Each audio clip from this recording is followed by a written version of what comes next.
A ver, vamos a copiar la pregunta para poder ayudarte. ¿Cuál fue tu duda en esta pregunta? ¿La llegaste a resolver? Porque es importante que la llegues a resolver para poder ayudarte también.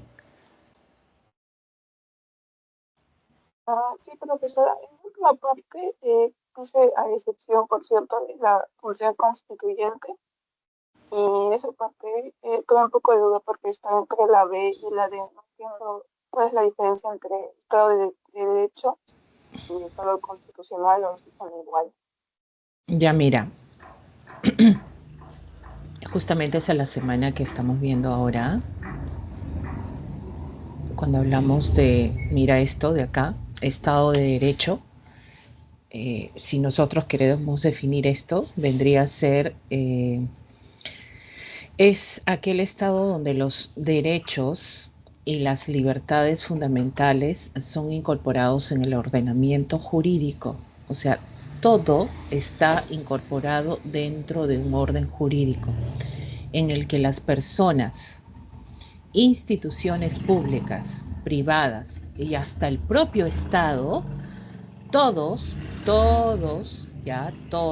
profesora, yo también, tú también, el presidente también, el congresista también, todos estamos sometidos ante qué? Ante la ley, ¿ya? Entonces, cuando te hablan de Estado de Derecho, estamos hablando de esa libertad que nosotros, autoridades, instituciones, ya sean privadas, públicas, están sujetas y sometidas a la ley. Nadie es más que la ley, ¿ya?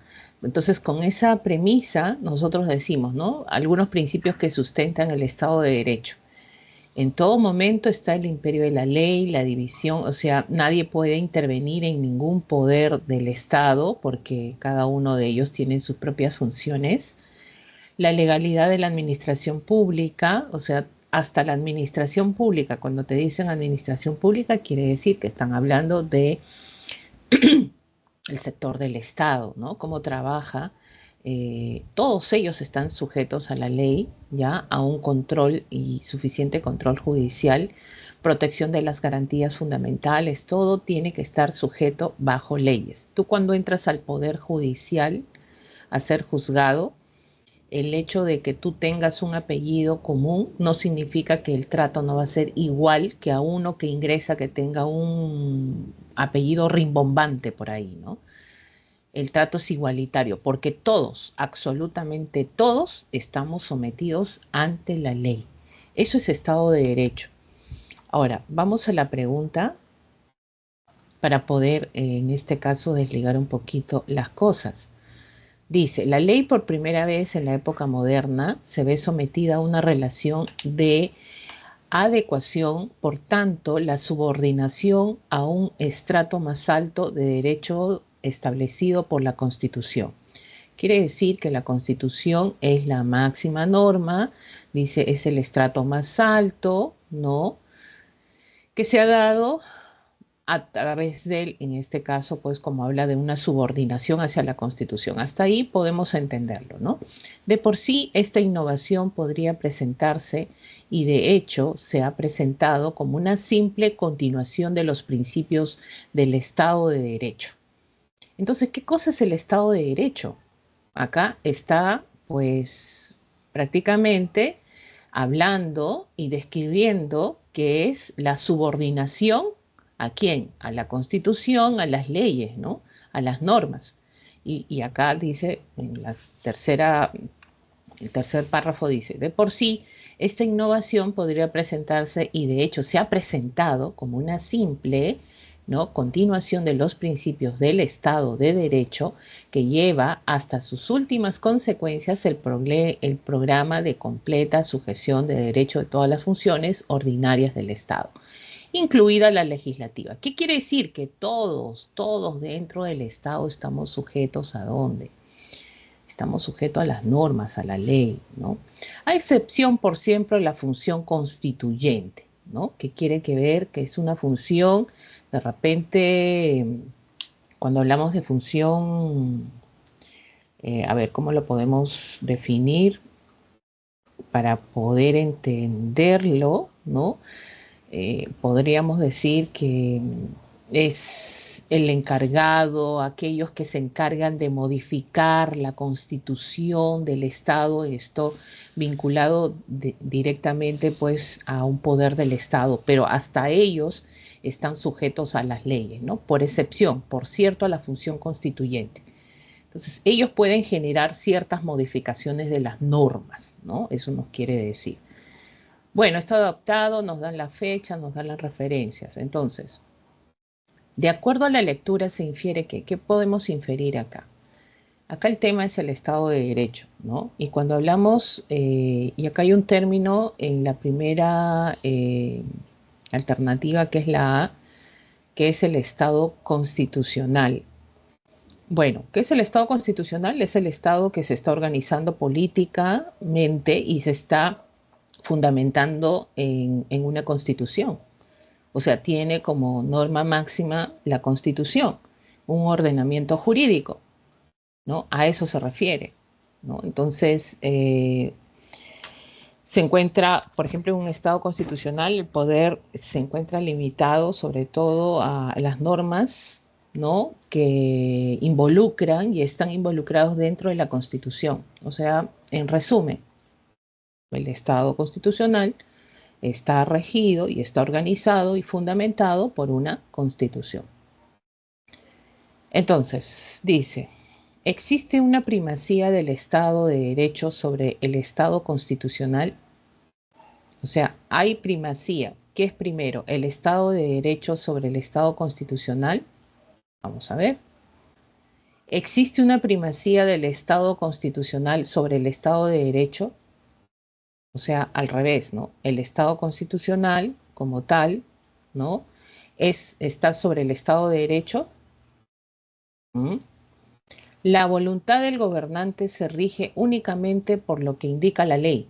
O sea, lo que dice la ley, el gobernante tiene que cumplirlo, ¿no? Estrictamente.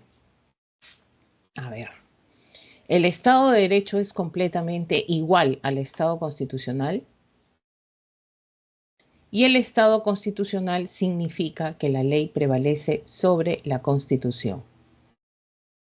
¿Cuál ha sido tu alternativa de respuesta? ¿Me dices, por favor?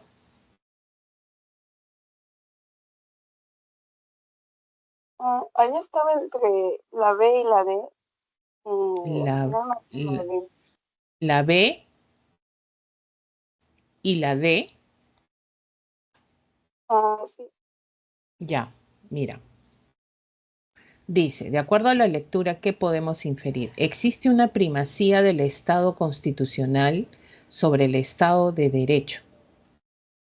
Para nosotros responder esta pregunta o esta inferencia que te quieren hacer, pues, ¿no? Tendríamos que decir que es el Estado, que es el Estado constitucional, el Estado es la nación jurídicamente organizada, ¿no? En este caso, dentro de un territorio. El Estado es la nación. Entonces, acá dice, existe una primacía del Estado de Derecho. El Estado de Derecho es la ley.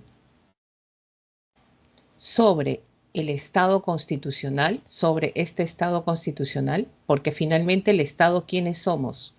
Somos todos. Y dentro del Estado, ¿qué existe? Gobiernos, autoridades, ¿no? Hay gobiernos, hay autoridades, hay en este caso que instituciones.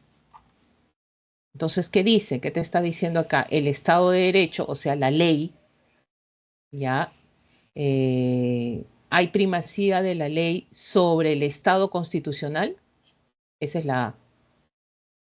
B, existe primacía del Estado constitucional, o sea, de este Estado es primero, o sea, los gobernantes deciden, tienen autoridad, supremacía sobre el Estado de Derecho, te están diciendo sobre la ley, o sea, ellos pueden generar, tener control de las leyes, modificar las leyes pues no hacer caso a las leyes también, ¿no? Porque eso dice la B.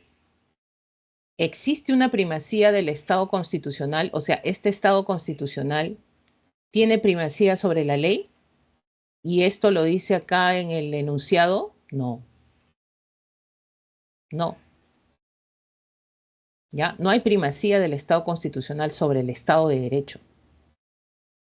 ¿La voluntad del gobernante se rige únicamente por lo que indica la ley? No, únicamente no. Nosotros elegimos gobernantes, autoridades, porque es la voz del pueblo. Nosotros le damos autoridad y no se rigen únicamente de las leyes. Ellos tienen la obligatoriedad de hacer cumplir las leyes, pero también es la voluntad del pueblo elegir a nuestros gobernantes. No.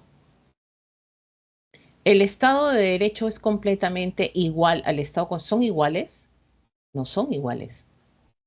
Una cosa es Estado constitucional y otra cosa es la supremacía de la ley o Estado de Derecho. No es igual. El Estado constitucional significa que la ley prevalece sobre la Constitución. ¿La ley es más que la Constitución? No, pues la Constitución es la norma máxima. No, la clave es la A. Espero te haya ayudado. Profesora, en el solucionario dijeron que era la B. La B, no. Sobre el Estado de Derecho, no, pues así. ¿Eso dónde? ¿En el examen de admisión o es simulacro? No, no es que este examen de la pre. No, esa clave no está correcta. Es que la primacía del Estado constitucional sobre el Estado de Derecho no es así, pues. Bueno, no olvides que esto ya, que se te quede, que siempre la ley es todo lo que tenga que ver con hacer, estar sujeto a las leyes, la supremacía de las leyes es el Estado de Derecho y el Estado constitucional simplemente es el Estado que está organizado bajo la Constitución. Y si nosotros desligamos qué cosa es el Estado constitucional, es aquel que estamos nosotros como el Perú, ¿no? Es la nación organizada donde elegimos autoridades dentro de un territorio, ¿no? Entonces no puede haber la supremacía del Estado constitucional sobre las leyes. Bueno, se basa en las leyes, ¿no? Bueno.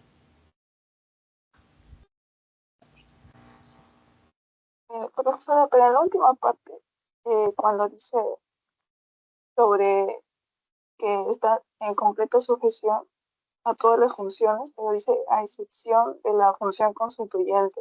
O sea, dice, por ejemplo, que la Constitución está por encima de las leyes. Tal vez no se refiere a eso, o sea que por eso no dice Estado constitucional, sobre el ¿Cómo? Estado El Estado o sea, no, constitucional. Uh-huh. Dime. ajá, Sí, sí. es que yo entendí que, o sea, más o menos para entender la clave, entendí que en la última parte, cuando dice a excepción, o sea, todo está, las leyes y todo está como sometido a las leyes y eso está en la Constitución. Pero, o sea, Estado constitucional, yo lo entendí como que la Constitución está por encima de las leyes, por eso por el Estado de Derecho. Así entendí para sacar claro. Mm, ya, claro. Claro que también es correcto tu razonamiento, ¿no? Ujú. Sí, también.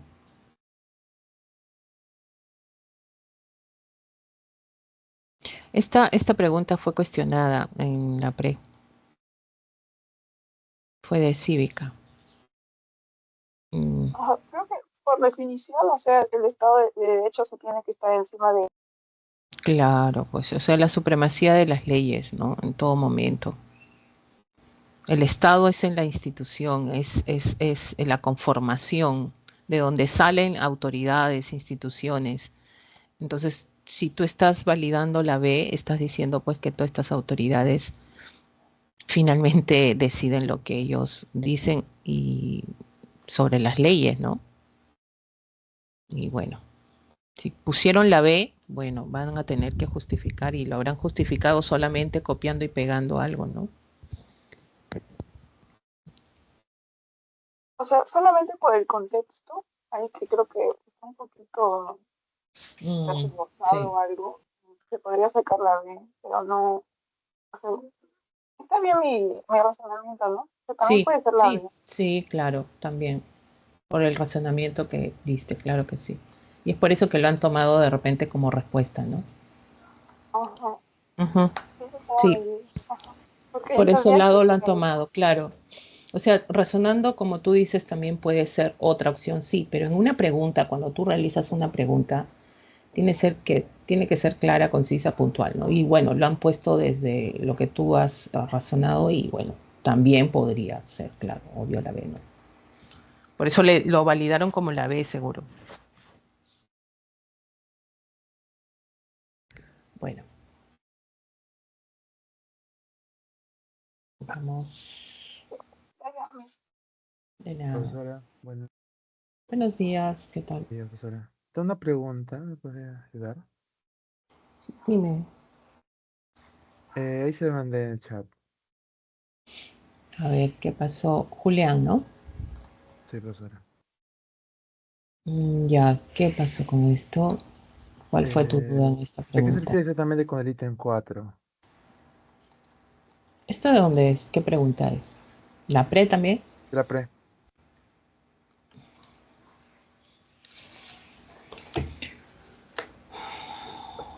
¿Cuál es la pregunta? Una madre de familia al separarse del padre de sus hijos luego de una convivencia de un año decide recurrir en primera instancia a los servicios de un centro de conciliación para llegar a un acuerdo sobre la situación de sus hijos. Sobre este caso, ¿qué asuntos pueden ser tratados y los solucionados en este proceso? Ya. Mm, Educación que voy a aspirar solo a los hijos de ambos. Función.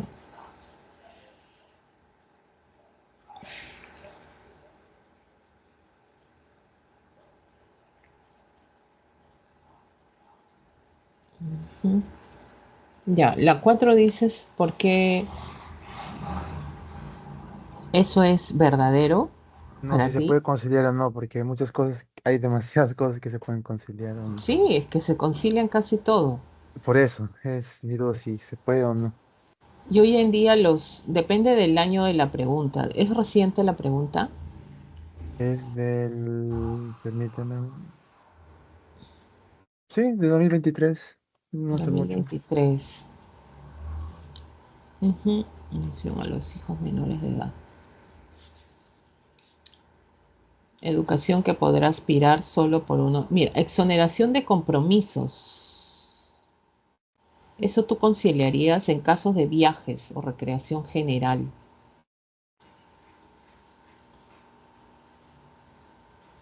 Yo que sé, pues si los padres están separados, si quieres hacer un viaje, tiene que tener autorización de parte de los dos para realizárselo, ¿cierto?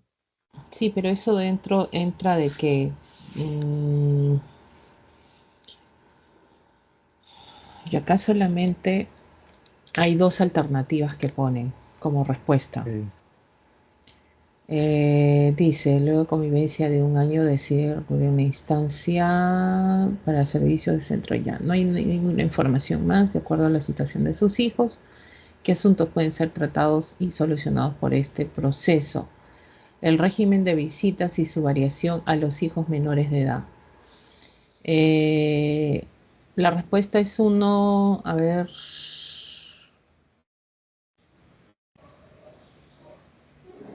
solo uno de los hijos de educación.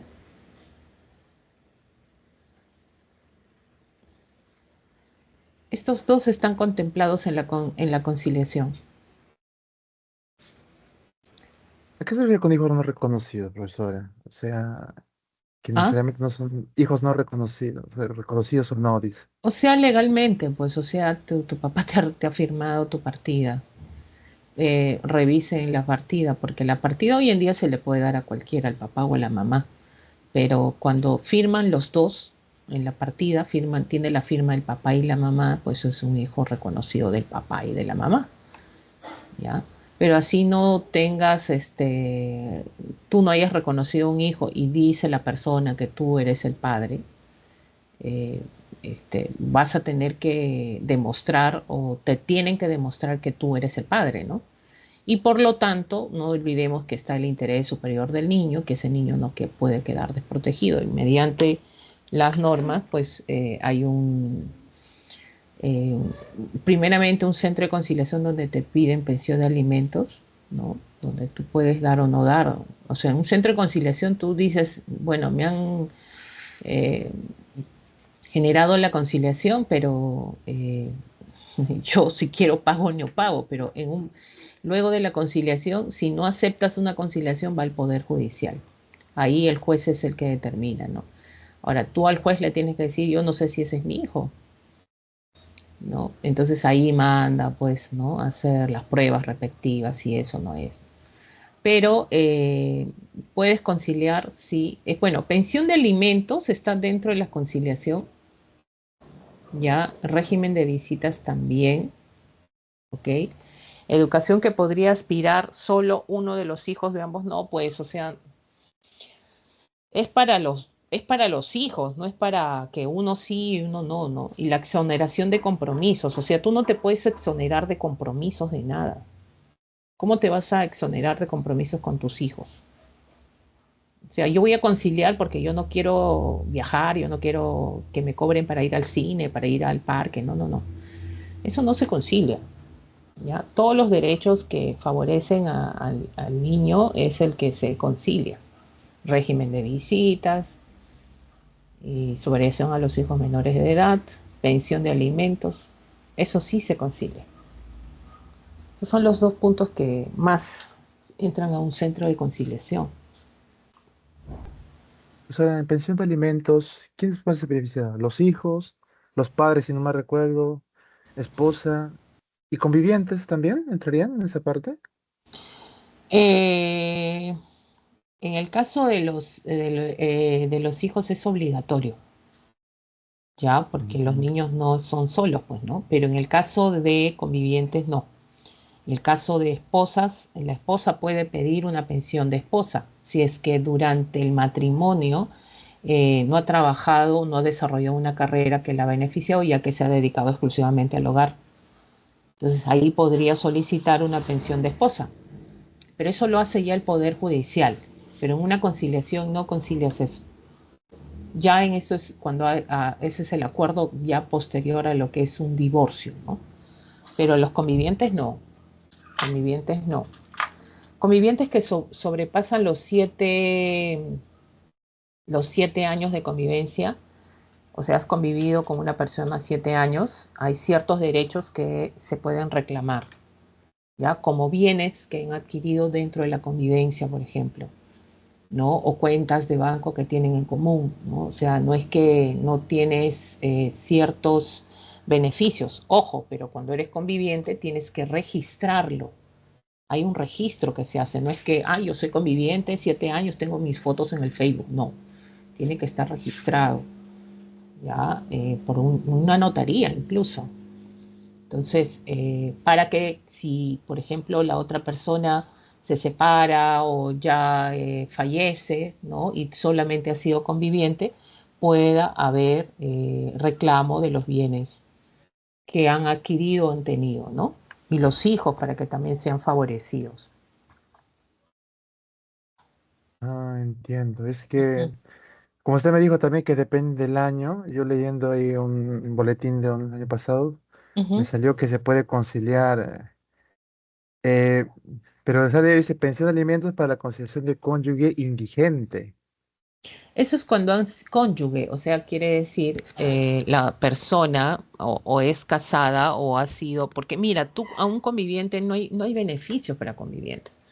Cónyuge es más que nada cuando es esposo o que están separados pero no se han divorciado, ¿no? ¿No? Hay varias cositas que de repente han cambiado o ya se están dando asistencia, no solamente al cónyuge indigente, o también puede ser también a hijos, a padres, ¿no? Que hoy en día las leyes protegen a todos, ¿no?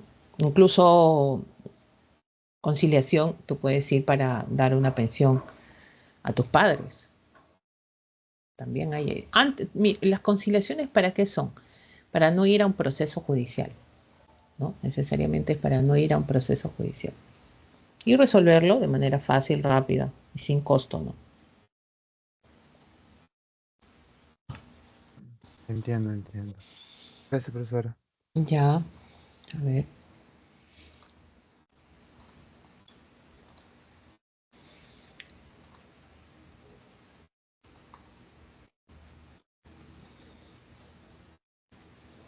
Ajá.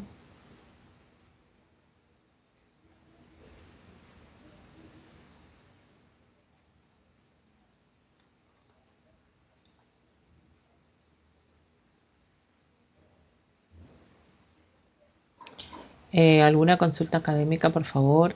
Hacen llegar. Una consulta. ¿Cuál es la diferencia entre un procurador público y un fiscal? La Procuraduría Pública está encargada exclusivamente, a ver, vamos a poner acá un poquito para guiarnos. Ya. ¿Dónde estamos? Acá, acá. Mira, cuando hablamos de la Procuraduría Pública o el Procurador Público, por ejemplo, dice la defensa jurídica y los intereses del Estado. ¿Está a cargo de quién? De los procuradores públicos. O sea, ¿quién defiende al Estado jurídicamente? Es como decir, es el abogado del Estado, ¿no? Que siempre está pues encargándose de los procesos que tenga el Estado, las denuncias que tenga el Estado o las transgresiones que sufre el Estado, ¿no? Por ejemplo, los procuradores públicos los vas a encontrar en todas las instituciones del Estado, ahí los vas a encontrar. O sea, profesora, voy a encontrar procuradores públicos en las municipalidades, en los gobiernos regionales, en los ministerios, sí, porque estas son instancias sobre todo del Estado, ¿no? Quiere decir que vamos a tener a partir de acá, ¿no? Que ellos van a estar vigilando que los recursos, los bienes del Estado no sean transgredidos. O si el Estado recibe una denuncia, un proceso jurídico, etcétera, quien va a defender al Estado siempre es el procurador público, ¿no? De acuerdo a la dependencia donde esté, en un ministerio, en una municipalidad, en un gobierno regional, etcétera. Entonces, eso es un procurador público. ¿Dónde pertenece? A la Procuraduría General del Estado, ¿ya? A la Procuraduría General del Estado. Ahora, el caso del fiscal, ¿ya? El fiscal, ¿a dónde pertenece? El fiscal pertenece al ministerio, ¿ya? Al ministerio público. Entonces, ¿de qué se encarga el ministerio? Eso es un tema que ya se va a venir a tocar más adelante en el caso de Cívica, ¿no? Entonces, el Ministerio Público es una institución del Estado, es un organismo constitucional que defiende ya la defensa, ¿ya? La defensa del interés público, ¿ya?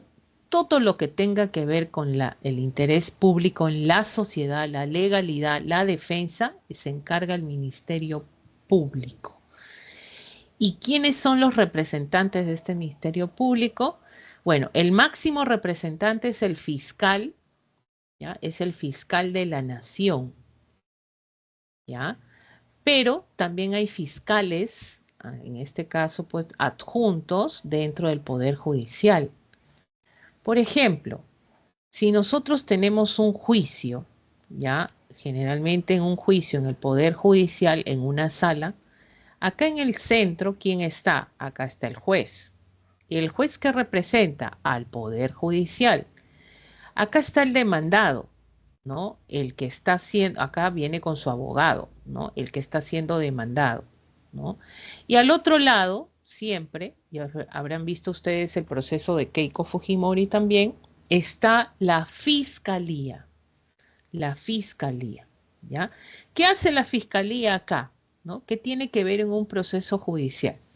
La fiscalía se va a encargar, ¿ya?, de que esta persona que ha sido denunciada por la fiscalía sea finalmente juzgada por el Poder Judicial a través de un juicio con este juez en esta sala, ¿no? Entonces la fiscalía nos está representando a todos nosotros, o sea, a toda la sociedad nos está representando la fiscalía, porque ¿qué busca la fiscalía? La legalidad, la defensa del interés público, ¿no? Entonces la fiscalía se ha encargado de que esta persona, ya que está siendo denunciada, pues hay un legajo que ha presentado así grandote, ¿no?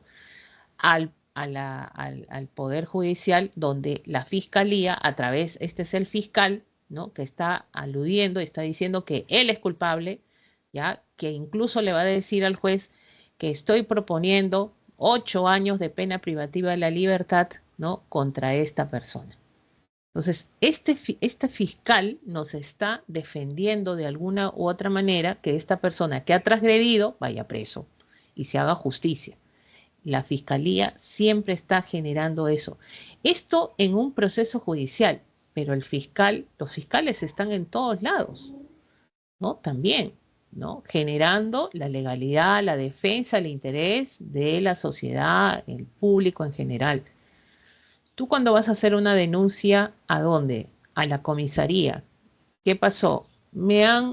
Profesora, me han golpeado, mi pareja me ha golpeado, lo quiero denunciar. Ah, sí, lo quieres denunciar, muy bien. Y si lo quieres denunciar, llega a la comisaría. Esa denuncia, esa persona va a ser denunciada y lo único que tiene que hacer el policía cuando recibe la denuncia es llamar a quién, a la fiscalía. Cuando llama a la fiscalía, ya tu denuncia, ¿a dónde se va? Al Poder Judicial. Primero pasa por la investigación de la fiscalía, porque ha pasado esto, y finalmente va en proceso judicial. O sea, el que va a generar la defensa de por qué te han pegado a ti, qué ha pasado contigo, va a ser la fiscalía, ¿no? En cierta manera es el que nos está generando, pues, la defensa de todos nosotros. Espero te haya ayudado, ya, con la duda que has tenido. Profesora, en el caso de cuando fue eso del juicio de La Haya por, creo que por las 200 millas, ahí está también la Procuraduría. Sí, sí, claro, pues, porque son los intereses del Estado en todo momento. En este caso, los intereses fronterizos marítimos, ¿no? Donde también interviene la Procuraduría Pública. Claro que sí. Todo lo que tenga que ver con intereses del Estado está presente en la Procuraduría.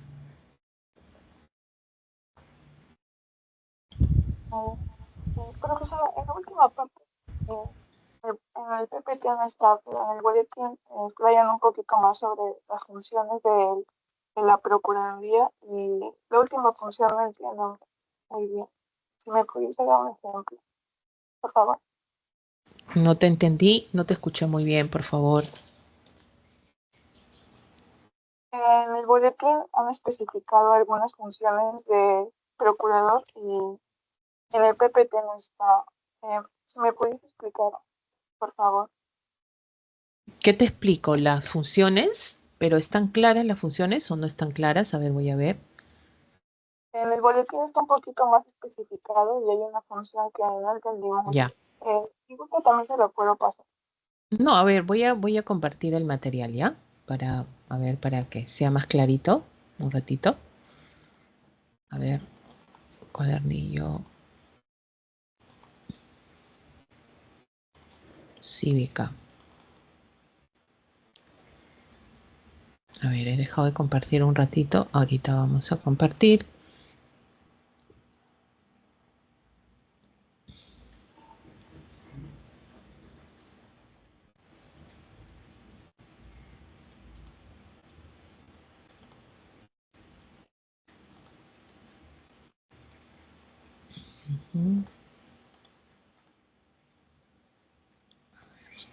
Abre esto, acá está. De esta semana la Procuraduría. ¿Ves el material? Sí, ¿no?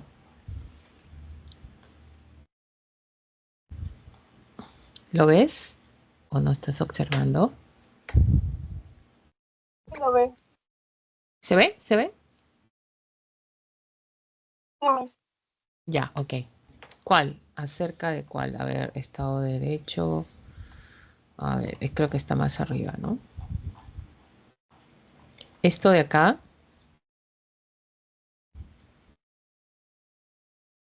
Sí, ya. Eh, Dice promover y garantizar el ejercicio de la defensa y representación jurídica del Estado a fin de proteger sus intereses. Bueno, lo protege, garantiza la defensa en todo momento. Como dije, es como si fuera el abogado del Estado, ¿no? Esto es una de sus principales funciones, pero esto es de la entidad como tal. Bueno, que lo realizan también los procuradores. Proponer políticas públicas en materia de defensa jurídica del Estado. Ellos van a proponer ciertas situaciones o, como dice acá, políticas públicas en materia de defensa del Estado. Todo lo que tenga que ver con defender jurídicamente al Estado, que beneficie al Estado, por ejemplo, ¿no? Acciones, objetivos, metas que puedan cumplir, todo para defender, en este caso, el interés del Estado en general, ¿no? Ya sean instituciones que propongan, que pueden en todo momento la propuesta de ellos, ¿no? A ver, otro, promover la solución de conflictos, controversias, cuando estos generen un menoscaben los intereses del Estado en coordinación con entidades del sector público. Ajá. A veces tienden a actuar acá como intermediarios cuando hay conflictos o controversias que estén menoscabando los intereses del Estado. Esto, más que nada, la solución de conflictos cuando hay ciertas transgresiones que se puedan presentar con el Estado en cuestión de resolver situaciones de corrupción, situaciones de alguna queja, alguna situación que no está bien llevada por una autoridad porque están menoscabando los intereses del Estado, están haciendo quedar mal al Estado, algo así, ¿no? Entonces estas autoridades han tomado malas decisiones y están generando conflictos. Y ahí también proponen soluciones, ¿no? Donde interviene la Procuraduría. Esto es lo que quiere, coordinar y analizar con las entidades de la administración pública la viabilidad y la convivencia, costo-beneficio de llegar a una solución amistosa en las controversias no judicializadas en las que el Estado sea parte. Bueno, ahí más que nada es cuando tenga que ver con administración pública, quiere decir recursos del Estado, ¿no? Costo-beneficio, si hay algo que se pueda solucionar para no llegar a una vía judicial y no perjudique al Estado, ellos también pueden coordinar esto y analizar y solucionar un conflicto o un problema que se presente. O sea, y si te das cuenta, siempre es la intervención, siempre es la propuesta por parte de la Procuraduría, donde el Estado no quede mal, donde el Estado no se perjudique, donde el Estado no pierda. Eso es lo que busca la Procuraduría siempre, ¿no? Y coadyuvar con los mecanismos de cooperación para lograr la localización y recuperación de efectos, bienes, instrumentos y ganancias procedentes de actividades ilícitas. O sea, ellos van a buscar los mecanismos de cooperación para lograr localizar, o sea, en el proceso de investigación, ellos van a presentar de repente algo que han encontrado o cooperan también, ¿no? Eh, Todo efecto de robo, actos de corrupción, transgresiones que hayan hecho de bienes, instrumentos, ganancias, o sea, dinero también, ¿no? O puedan ver que también detecten ingreso de estos bienes, instrumentos que procedan de actividades ilícitas, ¿no? Entonces ellos están observando que, y fíjate que es también acá, si esto pasara, imagínate, el Estado quedaría mal, ¿no? El Estado pues sería pues un ente en el cual nadie vería con buenos ojos. Imagínate que ingresen actividades ilícitas donde el Estado se haya beneficiado con bienes, instrumentos, ganancias, eso perjudica, ¿no? Y también cuando éstas se encuentren fuera del territorio nacional, ¿no? Entonces hacen lo posible para que se recupere o también haya pues la detección de actividades ilícitas en en otros casos. Pero si te das cuenta acá, ¿cuál es el común de todo? Es que finalmente están buscando que el Estado no quede mal, o sea, abogar por el Estado, proteger al Estado, ¿no? Canalizar todo para que el Estado pues sea protegido jurídicamente, ¿ya? En ese sentido.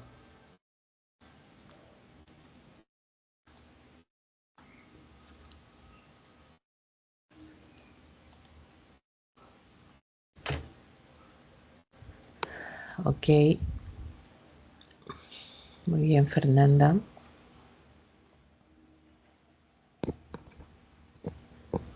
Vamos entonces, si tienen alguna otra consulta.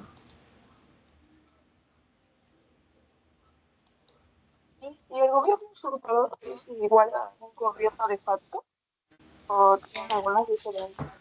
Mm, a ver, mira, un gobierno, ¿cómo te hago la diferencia?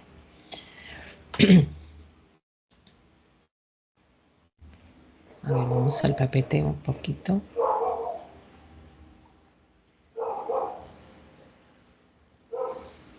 Hay una diferencia grande, espérate acá. Como dice, acá creo que hay esto de acá. Mira lo que dice acá. Un gobierno usurpador es el que ha tomado el poder violentamente o por la imposición de fuerza de cualquier grado que sea. O sea, como su nombre lo dice, ¿no? Usurpa el poder, la usurpadora, una cosa así. O sea, ha tomado el poder por imposición, en este caso por imposición o de manera violenta, ¿no? Un golpe de Estado, es el ejemplo, ¿no? Un golpe de Estado. Un gobierno de facto es aquel que, o sea, está ejerciendo el poder, ¿ya? Sin haber sido constituido de manera legal, con los procedimientos que competen a ello, ¿no? O sea, quiere decir un marco legal de por medio. Entonces, por ejemplo, al gobierno de Fujimori le decían gobierno de facto, porque a partir del 5 de abril, ¿el qué hizo? Él generó un autogolpe, el cual disolvió el Congreso, disolvió las instituciones de los organismos constitucionales y se asumió el poder, ¿no? Entonces, es un gobierno de facto, o sea, quiere decir que no, ha sido constituido no con el marco legal correspondiente, ¿no? Y eso que conllevó, finalmente hacer como un golpe de Estado, ¿no? O sea, una cosa trajo la otra, o sea, se constituyó de manera ilegal, no legal, ¿no? Y generó pues un gobierno superior. Es por eso que algunos dicen que es lo mismo en algunos casos, ya, algunos dicen que es lo mismo. Es como que el usurpador toma el poder de manera violenta, ahí podríamos ponerle una diferencia, y el otro entra al poder no legalmente, con procedimientos no establecidos, y lo constituye, ¿no?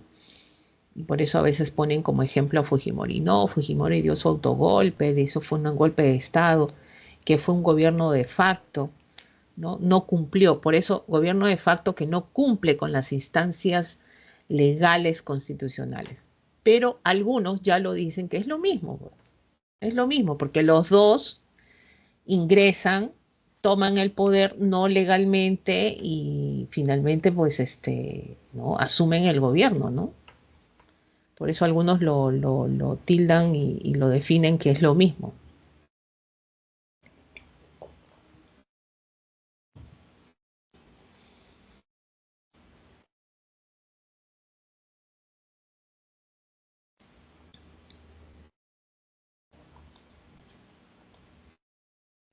Espero te haya ayudado, Fernanda, ¿verdad? Yo vi en una pizarrita, por ahí que pasa, que la diferencia era que el gobierno de facto no cumplía con lo legal y el usurpador no era legítimo. El que Claro, era legal. por ahí va la diferencia, pero algunos hablan de que los mismos irrumpen el poder, pues, ¿no? Entonces tienden a casi hacer lo mismo. Claro que hay una diferencia, como te dije, el otro no cumple con la legalidad y el otro, pues, en este caso, irrumpe violentamente, ¿no? Y toma de poder. Lo ven de esa manera, lo definen de esa manera. Y otros que dicen que vendría a ser lo mismo, ¿no? Pero con diferentes formas. Pero hay una diferencia mínima, ¿no? Hay, de todas maneras. Y tenemos ejemplos que poner un montón en nuestro país. Dime. Aunque un gobierno de facto también se puede dar el derecho a la insurgencia o no. Sí, pues lo que pasa es que cuando hay un gobierno de facto, un gobierno usurpador, la población no está contenta con eso, ¿no? O sea, no lo reconoce. Como no hay legalidad en la toma de poder, como no ha sido legal, ya que somos un país democrático, entonces la Constitución establece que tú no debes respeto ni obediencia a un gobierno usurpador. Y ahí el término de facto de algunos, ¿no? Que esos son términos legales, ojo, ¿ah? Son términos ya más exquisitos. Pero nosotros en la Constitución dice no debemos respeto y llevar, en este caso en buena pro, un gobierno usurpador. Entonces, ¿tienes derecho a la insurgencia? Sí. Ahora, la insurgencia no es que salgas pues con tu machete, con tu palo, con tu cuchillo, no. La insurgencia es que tú salgas a las calles a protestar con tus banderitas, con tus cartelitos, ¿no? Y si sale la mayoría de la población, pues bueno, ¿no? Bueno, eso lo dice la Constitución, pero algunos dicen que yo como derecho a insurgencia tengo derecho a llevar mi palo, mi machete, y entonces yo no me representa ese gobierno. Y bueno, y tú tienes derecho a eso. Es por eso que cuando hay golpes de Estado, cuando hay toma de poder, lo primero que hacen es sacar policías, las Fuerzas Armadas a las calles, para que tú no ejerzas tu derecho a insurgencia. ¿Para qué? Pues que tengas miedo, ¿no? Incluso algunos dicen que a veces cuestionan los gobiernos que tenemos, los pocos que hemos tenido, los tantos que hemos tenido y hace poquito dicen, si sales a las calles te va a pasar esto, ¿no? Entonces eso amedrenta a las personas, ¿no? O sea, no están permitiendo que ejerzas tu derecho a lo que es derecho a la insurgencia. Pero la Constitución dice acá, este mecanismo ha sido previsto constitucionalmente para defender la democracia, ¿no? Es un derecho que tú tienes como ciudadano para defender la democracia. ¿Listo? Gracias. Claro. Lo que pasa es que hoy en día nuestras autoridades, este derecho que podríamos nosotros ejercer y que lo han ejercido mucha población del sur del país, nuestras autoridades han dicho que eso no es derecho a insurgencia, eso es violencia. Y como es violencia, yo te mando a la policía, ¿no? Entonces se han defendido de esa manera. Cuando ya hay muertes, ya es grave. Ha habido muertes y eso es grave. Acuérdate cuando pasó con esto de designaron al presidente Merino y salieron estudiantes acá y la mayoría en Lima a protestar y murieron 2 estudiantes y fue suficiente para que éste deponga su gobierno, ¿no? Entonces ahí es donde la mayoría de la población comenzó a generar y decir que esto era el derecho a insurgencia que tenían que escuchar al pueblo, ¿no? Que es un derecho constitucional. Entonces ahí es donde la población decía, ¿no? Si estamos en democracia y tú me dices que estás en democracia, autoridad que te has calificado tú, entonces yo voy a asumir, si esto es democracia, voy a defender la democracia en mi país y pues salgo a protestar a las calles, ¿no?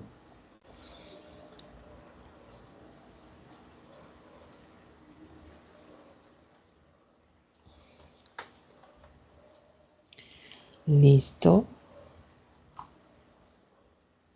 Me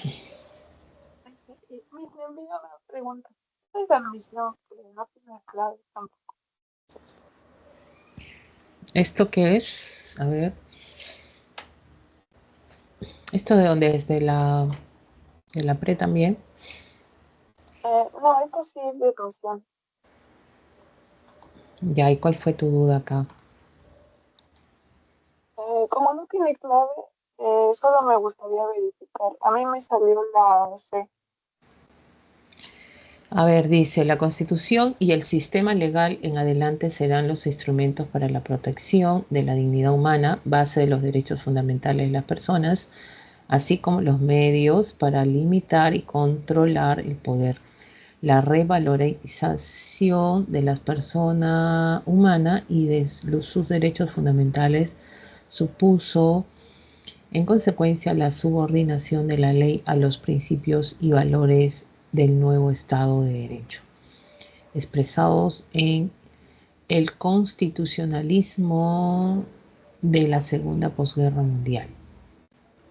Respecto al párrafo precedente, se puede inferir que los derechos fundamentales serán determinantes en los sistemas jurídicos internos, mientras que estos serán válidos solo en el marco de las normas legales. Únicamente el Estado de Derecho podrá reconocer su validez. La ley solo será válida en el marco de estos derechos. Su validez será determinada por el derecho constitucional. ¿Cuál marcaste tú? ¿Me dijiste? Las sabes. ¿La C? Sí.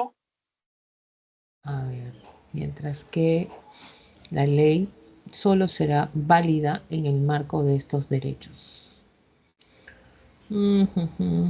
Serán determinadas en el sistema jurídico. En los sistemas jurídicos internos, mientras que acá hay una cuestión solo en el marco de las normas legales. Serán los derechos fundamentales determinantes en los sistemas jurídicos internos.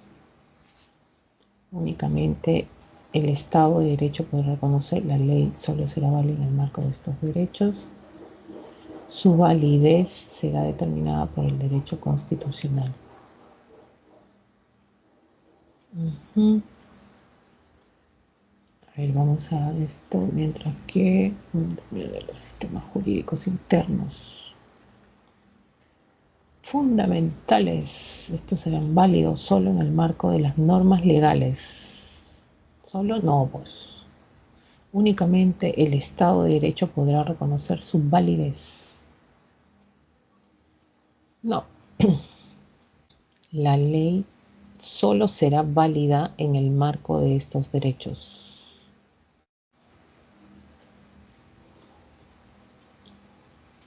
La ley, o sea, mira, acá está diciendo la ley solo será válida en el marco de estos derechos, solo en los derechos fundamentales. Y en los otros derechos, no.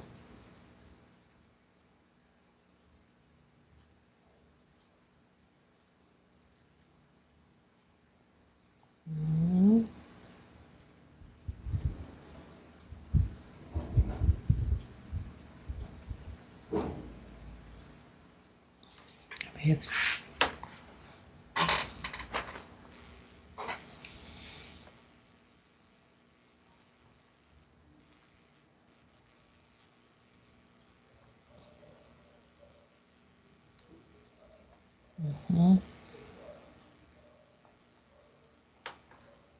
Y su validez será determinada por el derecho constitucional.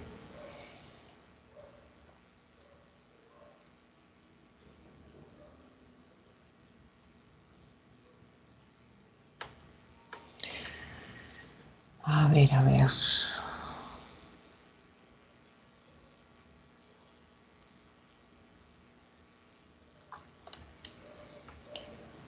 A ver, ¿por qué marcaste la C tú? ¿Por qué dijiste que es la C para ti?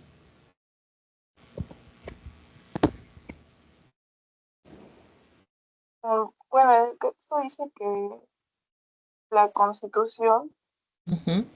es la base de los derechos, ¿no? Y entonces la ley se subordina a la Constitución y entonces la ley está debajo, o sea, la ley es como que un mecanismo para proteger los derechos. Así yo lo veo. Lo O sea, viste de los esa derechos, manera. Ujú. ajá, y como dice fundamental, yo lo tomé como que lo más principal, ¿no? Pero, o sea, también se puede referir a algo más general. Civiles, políticos, ¿no? Que pueden haber otros derechos también, ¿no? Porque si tú lees acá, dice, respecto al párrafo, se puede inferir que los derechos fundamentales serán determinantes en los sistemas jurídicos internos, quiere decir en cada estado, ¿no? O sea, son determinantes, serán determinantes sí en los sistemas jurídicos internos. Mientras que, ya, o sea, los derechos fundamentales serán determinantes en los sistemas jurídicos internos, mientras que estos serán válidos solo en el marco de las normas legales. Únicamente el Estado de Derecho podrá reconocer su validez, mientras que la ley solo será válida en el marco de estos derechos. O sea, la ley solo será válida en el marco de los derechos fundamentales, nada más. En otros no. ¿No? ¿Me estás entendiendo? No sé si ahí te estás dando cuenta que no podría ser, ¿no? Porque la ley solo no será válida en el marco de estos derechos fundamentales, porque la ley abarca a todos. O sea, la ley está no solo pensando en derechos fundamentales, sino en otros. Y dice acá, en los sistemas jurídicos internos, mientras que su validez será determinada por el derecho constitucional. Es la D. Bueno, para mí la D. O sea, la validez, ¿ya? La validez de todo esto va a estar mientras se establece en el orden interno del Estado a través de la Constitución, ¿no? El derecho constitucional.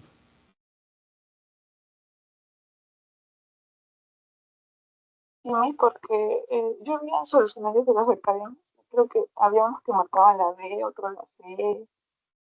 Mm, pero más cercano es la D. Más cercano. ¿La B? ¿Marcaban la B? Sí, no me acuerdo en cuál vi, pero es que ¿Así? sí, creo que esto fue el año pasado, creo. Pero creo que Mm, la B no puede ser porque es como que, no, ajá, no. La B no puede ser. No puede ser la B. Únicamente el Estado de Derecho podrá reconocer su validez. Mientras que únicamente el Estado de Derecho podrá... No, pues.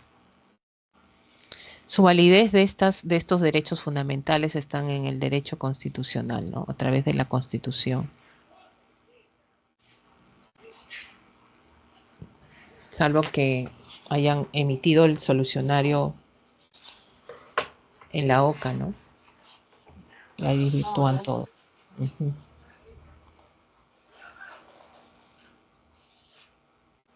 no, Ya.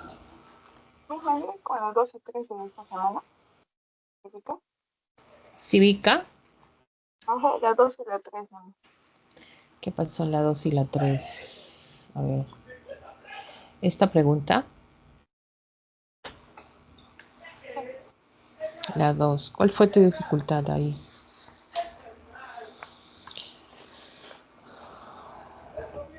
¿La En el resolviste? primer, sí, Dime. en el primer, tiene que ser falso, porque es la policía.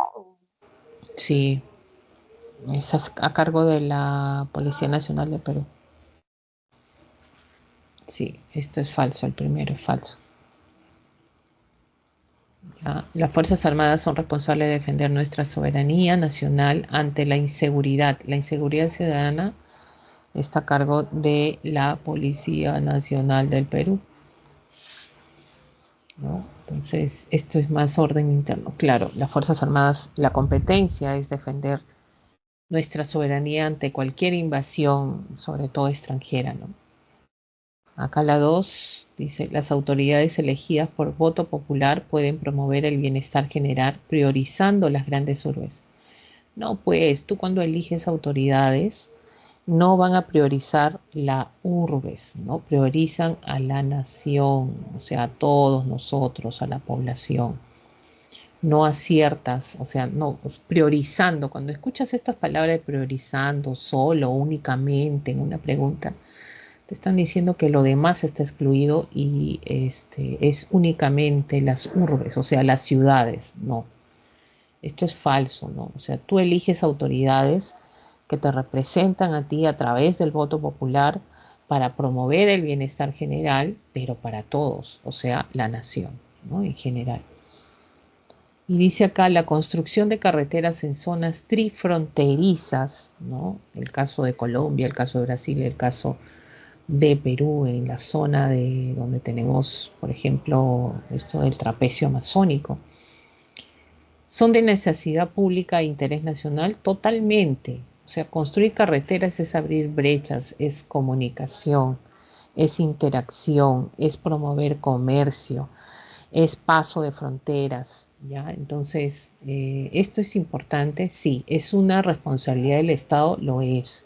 ¿Para el beneficio de quién? Justamente la nación, pero específicamente la población que vive en esas jurisdicciones, ¿no? Para que no se queden aisladas, ¿no? En nuestro país. Y si hay una trifrontera, o sea, imagínense, mucho más todavía, esto es verdadero. Los representantes del Estado deben garantizar la plena vigencia totalmente, ¿no? O sea, si tú eres un representante del Estado, una autoridad, está dentro de tu obligación defender, promover, y es un deber fundamental de quién, del Estado. Y como eres un representante, una autoridad, pues también, ¿no? Te cae este deber. Garantizar la plena vigencia de los derechos humanos en el país, eso es verdadero, ¿no? Y la clave C. ¿Tienes alguna duda acá?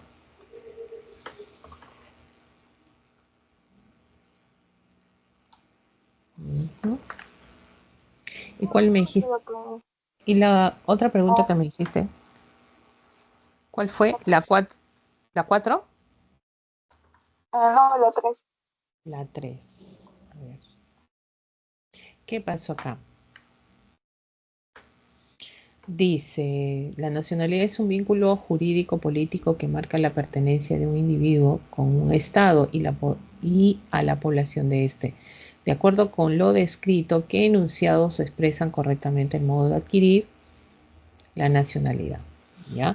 Entonces tenemos uno, las personas extranjeras que expresan su voluntad de serlo con buena conducta, ¿no? Solvencia moral, que carezcan de antecedentes penales, ¿no? Entonces esto es estos extranjeros van a optar la nacionalidad por opción.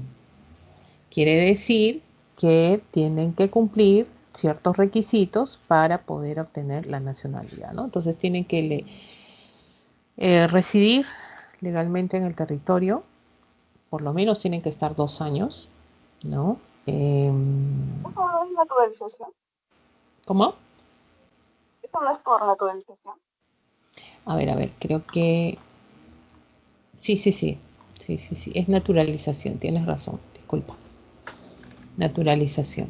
O sea, tienen que tener solvencia económica, buena conducta, hablan también de lo que es sin antecedentes penales, etcétera, ¿no? Entonces, ante eso ya estamos hablando de que tienen la nacionalidad. Y esto es verdadero, esto es correcto. Ahora, Y sí o sí tienen que tener la residencia mínimo por 2 años. sí, tienen que tener una residencia, un lugar que hayan, en este caso, que residan por esos 2 años, sí. Ahora, no necesariamente, pues, en el mismo lugar, ¿no? Pero sí tienen que adjudicarse una residencia, ya que tienen que sobre todo, pues como van a sacar el DNI, le van a dar su DNI a ellos. Tienen que tener pues ahí la dirección donde se les pueda ubicar. ¿Mm? A ver, dice acá, persona extranjera unida en matrimonio con peruano o peruana y residente en esta condición en territorio de la República por lo menos 5 años. Sí, esto sí sería por opción, ¿no? Esto es por opción, pero si te casas, o sea, un peruano y una peruana si se casa con un extranjero, para obtener la nacionalidad, pues tendría que por lo menos residir en el Perú sin salir del Perú. No 5, sino 2. Nada más, acá es fácil. 2 años. En otros países es más. 5. En Chile creo que es 10 años. ¿No? Ay, ¿quién quiere eso? No, pues. Acá es fácil. ¿Ya? Entonces hay que expresar la voluntad de generar esto y ya. Obtienes la nacionalidad por matrimonio, opción. Pero esto sería incorrecto, ¿por qué? Porque acá dice 5 años. Pero ¿Ya? tienes que estar casado 2 años o en residencia 2 años antes de casarte. Cuando te casas tienes que tener de residencia 2 años en el Perú. O sea, no puedes salir. El extranjero. La peruana sí, el peruano sí. Pero el extranjero no. ¿Ya? A ver, dice acá, los nacidos en el extranjero, hijos de padre o madre peruano que a partir de su primer lustro, ¿ya? O sea, primer lustro, ¿qué significa lustro? 5 años, manifiestan su voluntad de serlo ante autoridad competente. Esto es incorrecto, ¿no? Eh, bueno, los nacidos en el extranjero de hijos de padre o madre peruano, eh, estos papás tienen la opción de inscribirlo cuando nace el niño, inscribirlo en la embajada, ya en la embajada. Entonces, una vez que lo inscriben en la embajada, ya ese niño va a obtener la nacionalidad peruana, ¿no? Ahora, ¿qué pasa si el papá y la mamá se olvidaron, no quieren, no lo escribieron, ¿no? Entonces, basta que tú cumplas los 18 años, tienes que obtener la mayoría de edad, ¿ya? Y tú demuestres que ya sea tu papá o tu mamá sean peruanos y tú puedes obtener la nacionalidad por nacimiento, ¿ya? O sea, obtienes, a pesar que has nacido en otro país, obtienes la nacionalidad por nacimiento. Profesora, pero nunca me inscribieron en ninguna embajada, profesora. No importa, no importa, ¿ya? Basta que demuestres que tu papá o tu mamá es peruano para que tú obtengas ya a los 18 años, no a partir de su primer lustro, no. Por eso esto es incorrecto, ¿no? Entonces ya cuando eres mayor de edad, puedes obtener la nacionalidad por nacimiento, ¿no? Entonces, esto antes, bueno, esto es reciente, ¿no? Porque antes no existía esto. Tus papás tenían la obligatoriedad de inscribirte en la embajada extranjera para que tú obtengas la nacionalidad por nacimiento. Si no lo hacían, bueno, ahí como que se te complicaba la cosa que tú obtengas la nacionalidad por nacimiento, ¿no? Salvo que uno de tus padres pues lo reconozca, había un proceso de por medio, pero ahora no, ahora eso cambió, ¿no? Tú demuestras que tu papá o tu mamá son peruanos, ya, nacionalidad por nacimiento. ¿Ya? Pero según el enunciado, esto es incorrecto, pues, ¿no? Esto es incorrecto. Y tenemos el 4, dice, los extranjeros residentes en nuestro país a las que por servicios distinguidos a la nación, ¿ya? El Congreso de la República les confiere el honor. Es verdad, hay esa situación de obtener la nacionalidad de extranjeros que residen en nuestro país, que tienen o bueno, están residiendo en nuestro país, que por servicios distinguidos, ya sea pueden ser científicos, deportistas, ¿no? Quedan distinguidos a la nación, ¿no? O sea, se distinguen y aportan al Perú, ¿no? El Congreso de la República les confiere el honor de ser peruanos, ¿ya? ¿Obtienen la nacionalidad? Sí, eso es correcto. Ese es un proceso también que se puede optar. Y esto se da mediante, como es el Congreso, mediante resolución legislativa, ¿no? Y específicamente lo dice el Congreso. Entonces, 1 y 4. ¿Dónde hay 1 y 4? A ver, 1 y 4. Yo pongo un ejemplo, supongamos que una familia de extranjeros vive, y su hijo ya nació en el país ya que ellos viven. Su No hijo, te su mamá y su escuché papá son bien. Porfa, no te escucho bien, porfa. A ver, no te estoy escuchando bien. A ver, me decías, por favor. disculpe, ¿me escucha mejor? Sí, ahora sí. Ah, sí, es que cambié de audífono. Puede ser. Ya, Ah, dime, eh, dime, te escucho.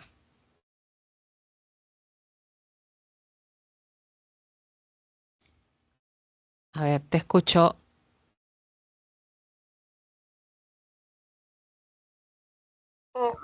supongamos que unos extranjeros vienen, o sea, ya una familia de extranjeros vienen ya con sus hijos, ya. Ajá, Vienen chiquitos los niños. El ajá. niño supongamos que crece aquí y ya a los 18 quiere nacionalizarse peruano. ¿Eso qué opción sería? O sea, sería por opción ya, ¿no? Que no sería Ajá, por... sí, sí. Acá mira. Eh, extranjeros residentes desde los 5 años que a su mayoría de edad manifiestan su voluntad. Es por opción. Eso sería por opción. Gracias, Miss. Ya de nada.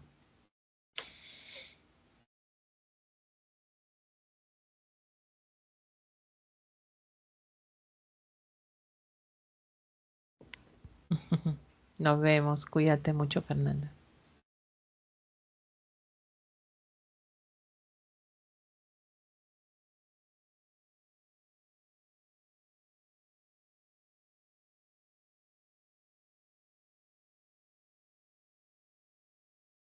Buenas consultas académicas que se puedan presentar algunas dudas. Buenos días, Inés.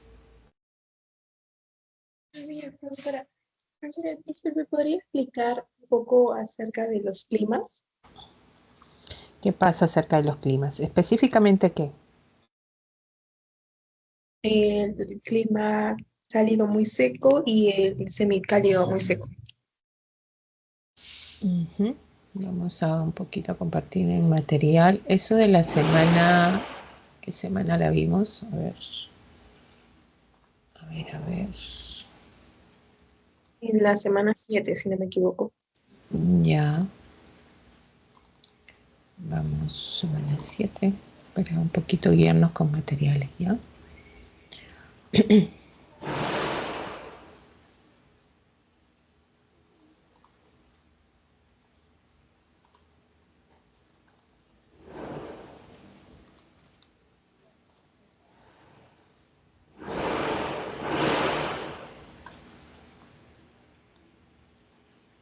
Ya estamos hablando del clima.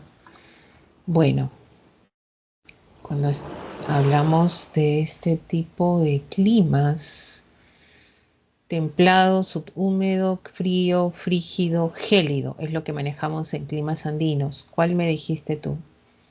A ver si me puedes repetir, por favor. Cálido muy seco y el semicálido muy seco.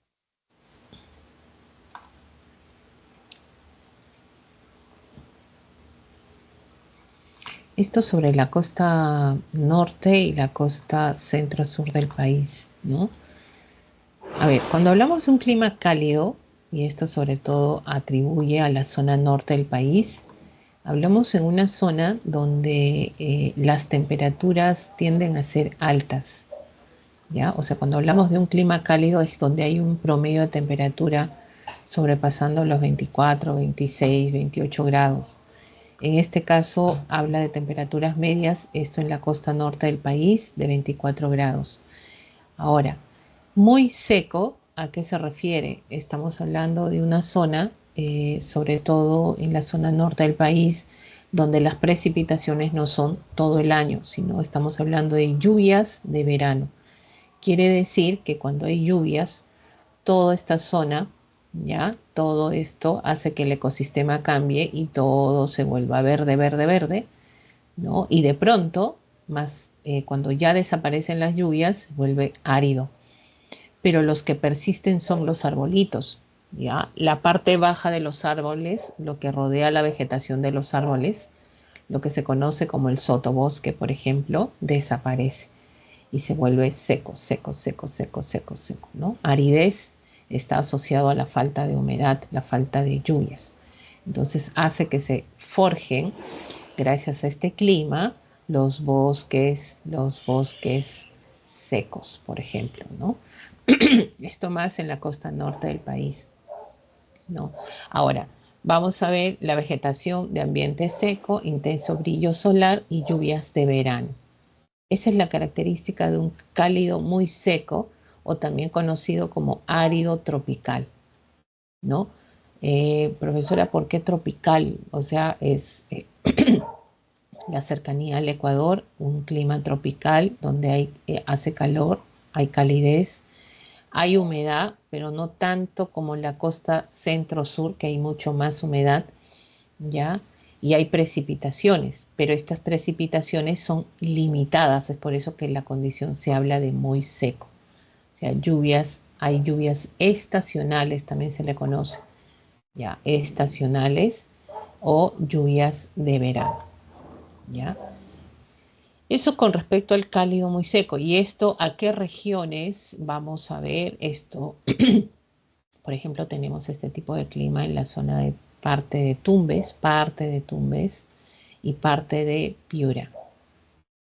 ¿Ya? Esto, parte de Tumbes y parte de Piura. Y en el caso del semicálido muy seco o árido subtropical, estamos hablando de la costa central y sur, como dice el gráfico acá, ¿no? Costa centro-sur del país.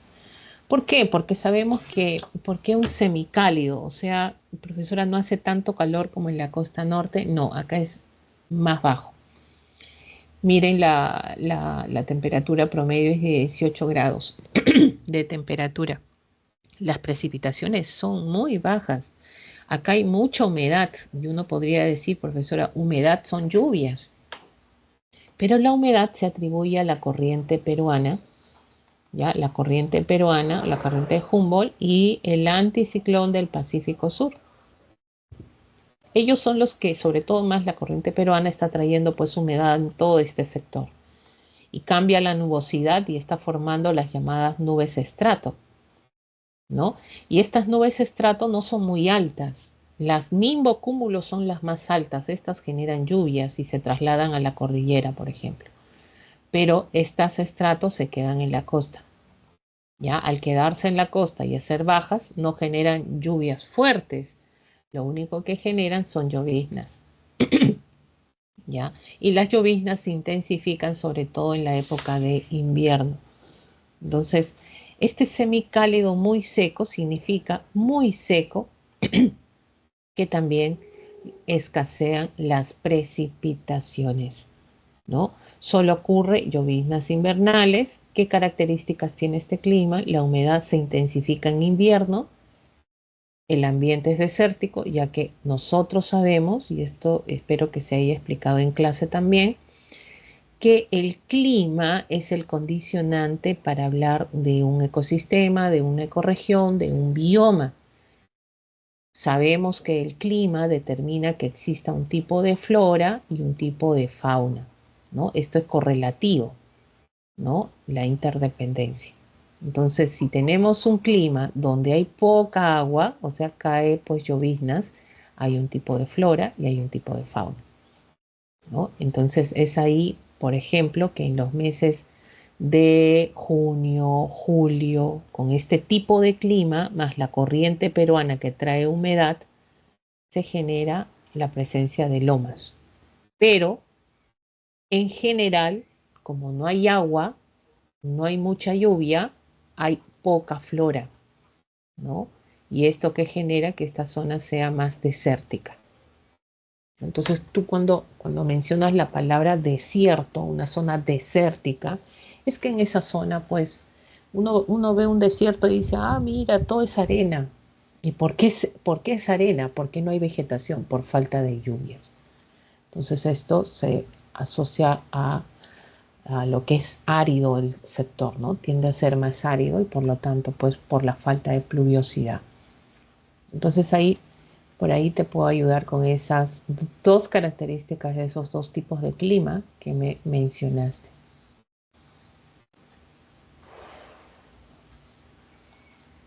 Si Gracias, tienes algo. profesora. Ok.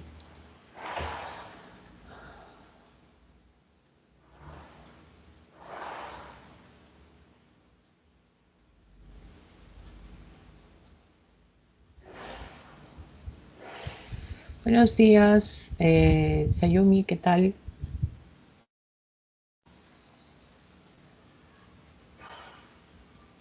Hola, buenos días, Miss. ¿Qué tal? ¿Cuál es tu pregunta de las 8 regiones naturales, me dices?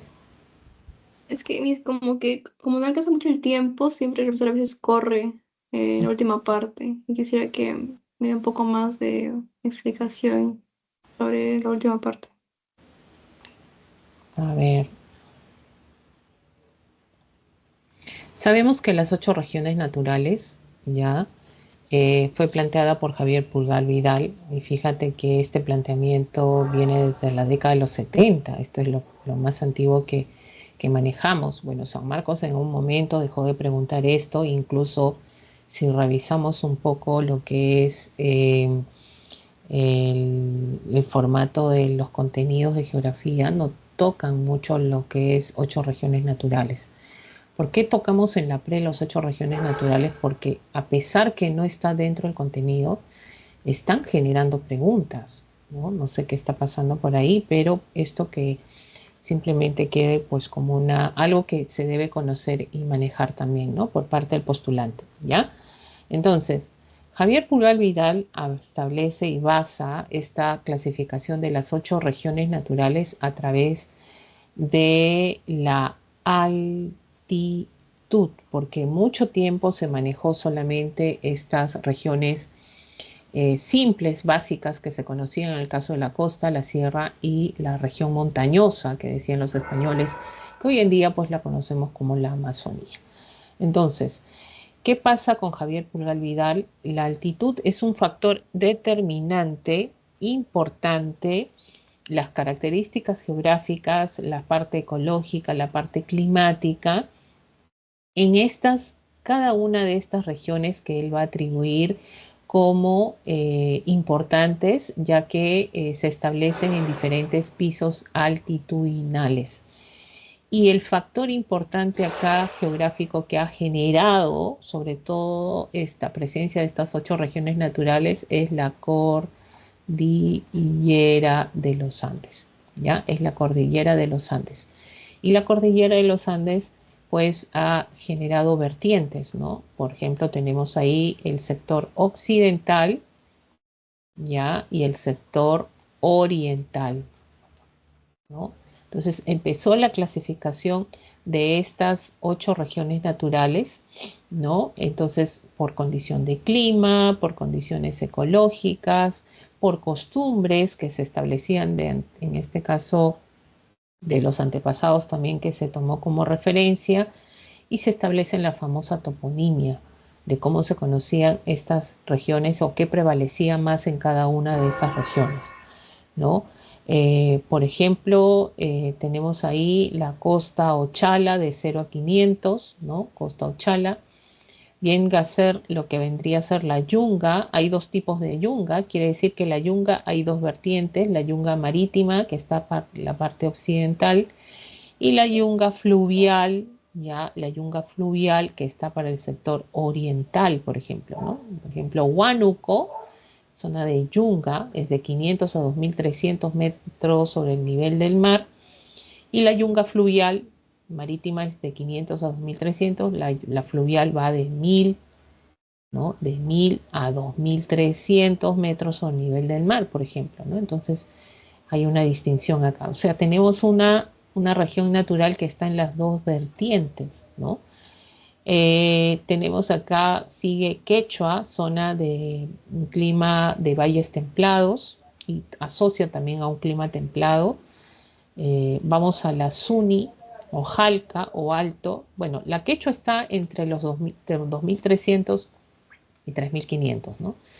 Y Suni o Jalca vamos a tener entre los 3500 y 4000, ¿no? Y Jalca también podemos encontrar, porque ya en las zonas más altas, Parsar, que está entre 3500 y 4000, también está pues en parte de este sector de Suni o Jalca, hay vertiente oriental, ¿no? Propia. También un poco se traslada a esta zona, ¿no? Zona, en este caso, donde vamos a tener zona de cultivo de papas, de oca, etcétera, ¿no? Plantas medicinales también. La Puna es la más alta, 4000, 4800.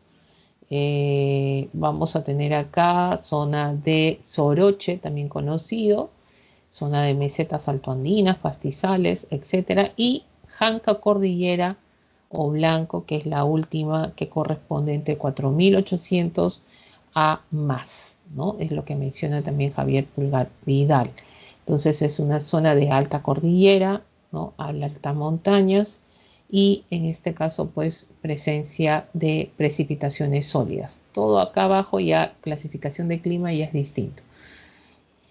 Entonces, Chala, costa, maíz que crece apiñado o región de las nieblas, yunga marítima, valle cálido o mujer estéril, valles templados, Quechua, Suni o Jalca, Alto, Puna, también estamos hablando de Soroche y Janca o Cordillera y Blanco. En la vertiente oriental, directamente en la región amazónica, vamos a tener la selva alta o rupa rupa o magua o selva baja, peces de agua dulce, ¿no? Acá está ardiente y peces de agua dulce. Bueno, ¿qué ha venido más en pregunta de examen, no? Siempre ha venido lo siguiente y a tener en cuenta, ¿no? Quechua es una región natural que se encuentra entre dos regiones próxima y anterior. Determine cuáles son estas regiones que se establecen entre la región quechua, ¿no? La respuesta, Yunga Marítima o Yunga y Suni. Siempre han venido este tipo de preguntas. Después te han dicho cuál es la región natural que es posterior a la región quechua, Suni. Anterior a la región quechua. Entonces, profesora, es necesario yo saber cuáles son estas 8 regiones naturales. Es lo mínimo que hay que saber, ¿ya? Chala, Yunga, Quechua, Suni, Pune, Jalca, ¿no? Entonces, y pasar a lo que es la región oriental, que es más rápido ya reconocerla, el caso de Rupa Rupa, selva alta o Magua o selva baja. Y en el caso del clima, ya estamos hablando de la altitud y el clima como tal. Acá menciona de 0 a 500, ¿por qué costa norte y costa central? Porque estos climas son distintos, no son los mismos, ¿no? Entonces, clima semitropical en la costa norte, clima subtropical árido en la costa centro-sur. Entonces, cada vez que nos diferencian costa norte, costa centro-sur, y esto es región Chala, ¿no? Preguntarnos, por ejemplo, ¿no? ¿Dónde hace más calor? ¿En un clima de costa norte o un clima de costa centro-sur? Obvio que en la costa norte hace más calor. El promedio va de 24 para arriba, ¿no? ¿Dónde las temperaturas son más bajas en la costa? En la costa centro-sur, ¿no? El promedio de 18, por ahí hablan de 19 en el caso del Callao, pero es menor a la costa norte. ¿Dónde llueve más? ¿Dónde hay más lluvias? Obvio que en la costa norte, pero las lluvias son estacionales. En cambio, en la costa centro-sur, ¿cómo es? Las lluvias son garúas y lloviznas nada más, ¿no? Acá hay más humedad y en la parte de la costa norte la humedad tiende a bajar, ¿no? Entonces, el 98% de humedad de la costa está en las costas centro-sur, sobre todo en Lima. Lima es la que abarca mayor y concentra mayor humedad atmosférica. Ahora, seguimos, hablamos de la yunga. Y miren, de 0 a 500, la yunga que parte 500 a 2300. ¿no? Acá tenemos un clima cálido, seco. ¿Qué significa yunga? Todo el año hay sol. Todo el año hay sol. Así sea invierno, sale el sol. ¿Ya? Cálido, seco, ¿por qué? Porque acá estamos hablando de lluvias, hace calor. Como todo el año sale el sol, es cálido, pues. Y hay lluvias estacionales, ¿no? Es la zona donde caen los huaicos, por ejemplo, ¿no? Caída de huaicos, Chosica, en la zona de Lima, por ejemplo. Zona de yunga, sobre todo marítima. ¿Ya? En la yunga marítima está más a este sector. La yunga fluvial está más, en este caso, ¿ya? Para la zona, ¿ya? Oriental. Entonces, ahí vamos a tener, por ejemplo, ¿no? De 0 a 27 grados, la yunga marítima, y la yunga fluvial de 15 a 22 grados. Entonces, tú te das cuenta y dices, ¿dónde hace más calor? ¿En la yunga marítima o en la yunga fluvial? ¿Dónde el promedio es más alto? Acá. Acá hay mayor temperatura, ¿ya? Y acá es menor la temperatura. Pero ¿dónde hay más lluvias? ¿Ya? ¿Dónde hay más lluvias? Las precipitaciones de verano, más llueve acá, en la yunga fluvial. ¿Ya? Y las precipitaciones de verano llueve acá, pero no tanto como la yunga fluvial, por ejemplo. ¿Ya? Entonces, en esta zona de yunga fluvial hay cultivos de frutales, por ejemplo, muchos frutales en esta zona. Quechua, seguimos subiendo, 500, 2300, que continúa, se repite siempre lo último, 2300 y a 3500. Zona de valles interandinos, zona de clima templado seco. Acá la humedad ya se está, en este caso ya se está retirando, hay más sequedad de la atmósfera. Las lluvias son estacionales, esta es la época donde llueve, en diciembre, enero, febrero, marzo. Bueno, tiene que llover en la región andina. Si es que no llueve, estamos en periodo de sequía, ¿ya? 2300, 3500. Y el promedio es de 11 a 16 grados de temperatura. Dicen que este es el mejor clima. Este es el mejor clima que podemos tener, ¿no? Y hay precipitaciones de verano. Seguimos subiendo. ¿Dónde nos quedamos? 3500 a 4000. Esto es Suni o Jalca. Jalca. ¿Y cómo es el clima acá, profesora? ¿Solo 500 de diferencia de metros? Sí, es una región que ubica Javier Pulgar Vidal, ¿ya? Esta zona, sobre todo, es una zona donde ya estamos hablando de un clima frío, seco. Entonces la humedad ya tiende a sentirse más. Y si es de 3500, por ejemplo, nosotros podemos poner nuestros conocimientos acá, pues porque acá ya se están produciendo, ¿qué cosa? Las heladas. 7 a 10 grados de temperatura, precipitaciones, siguen las precipitaciones de verano. Ya no olvidemos que esta es la vertiente donde está la región andina, ¿no? Precipitaciones de verano sobre todo. Hay cultivos, en Suni, por ejemplo, hay cultivos de papa, plantas medicinales en este sector, por ejemplo, ¿no? Hay ganadería de ovino en esta zona también. Ahora, la Puna es más alta. Tenemos de 4000 a 4800 metros sobre el nivel del mar. Entonces, lo último que quedó fue 4000 y acá sigue, ¿no? Clima muy frío. Ya no es solo frío seco, sino muy frío. Acá también hay lluvias de verano, pero acá ya está cayendo incluso granizo. Acá hay tormentas eléctricas. Las precipitaciones de 400 a 1000 milímetros al año. Y acá estamos hablando también, hay presencia de heladas, profesora, también, ¿ya? Hay, incluso las temperaturas llegan a 0, 7 grados de temperatura, ¿no? Entonces, acá se está generando estas condiciones climáticas. Quiere decir que ya en esta zona la vegetación, por ejemplo, es escasa, es muy frío. Vamos a tener pastizales, ichu, por ejemplo, que van a crecer acá. ¿Ya? De acá son las alpacas, las vizcachas. ¿No? Hay ganadería de camélidos también, todavía en la región Puno lo hay, ¿no? Región Janca, ¿ya? O cordillera, estamos hablando ya de un clima glacial.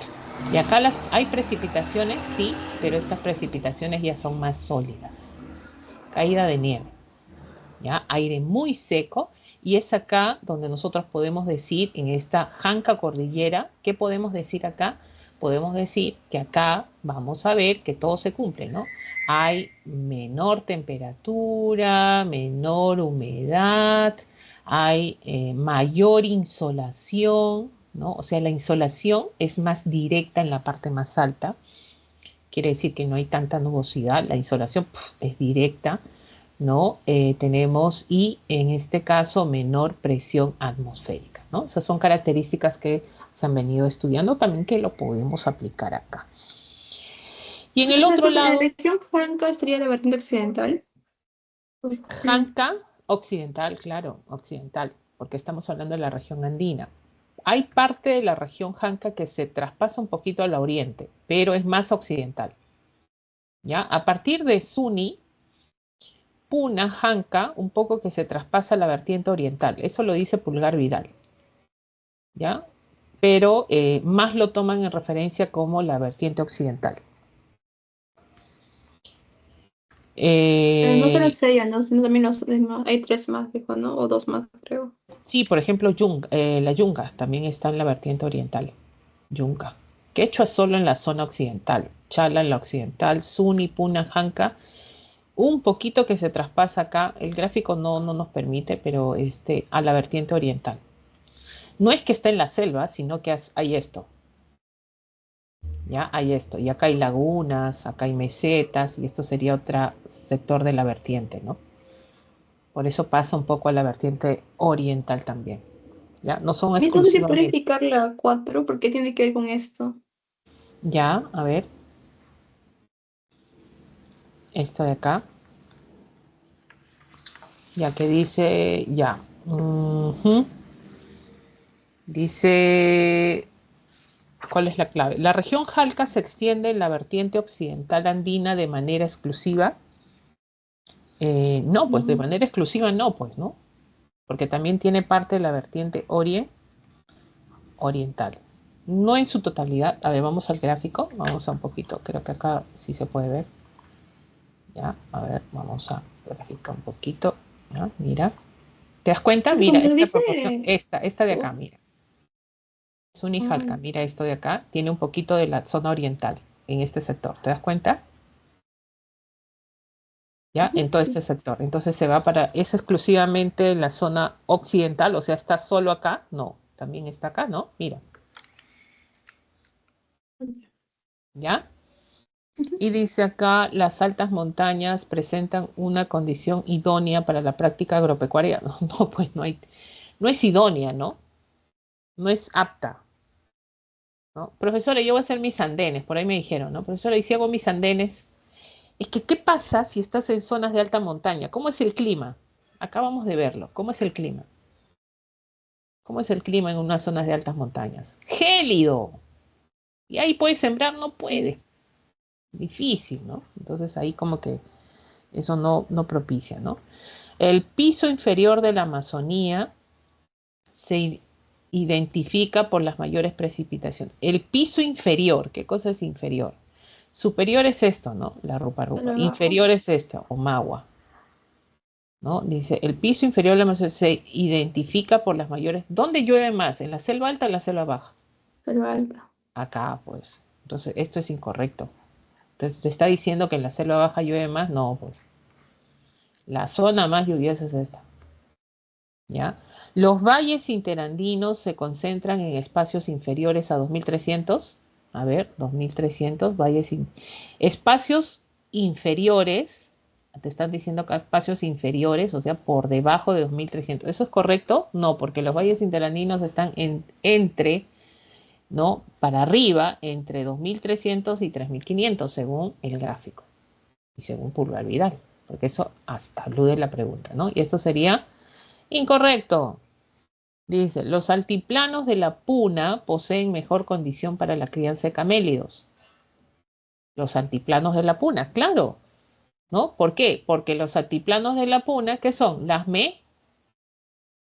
mesetas. Claro, y esta sería la respuesta. ¿Ya? Sí, gracias.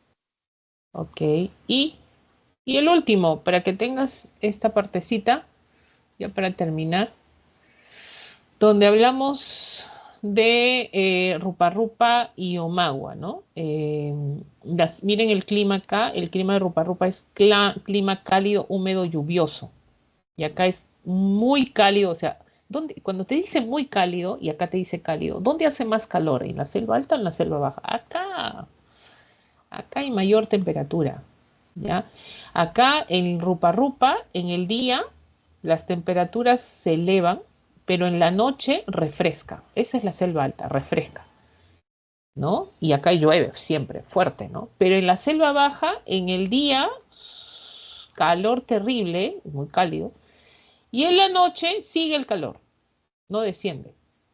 Incluso se producen los llamados bochornos, ¿no? Entonces, dice, clima muy cálido, húmedo y lluvioso, ¿no? Entonces, para que veamos una pequeña diferencia, ¿ya? Entonces, eso sería, ya me estoy despidiendo, voy a dejar acá las claves. Disculpe, ¿el mar tropical tiene viscosidad y salinidad menor concentración? Sí, menor salinidad, que, claro, sí, es correcto, menor salinidad.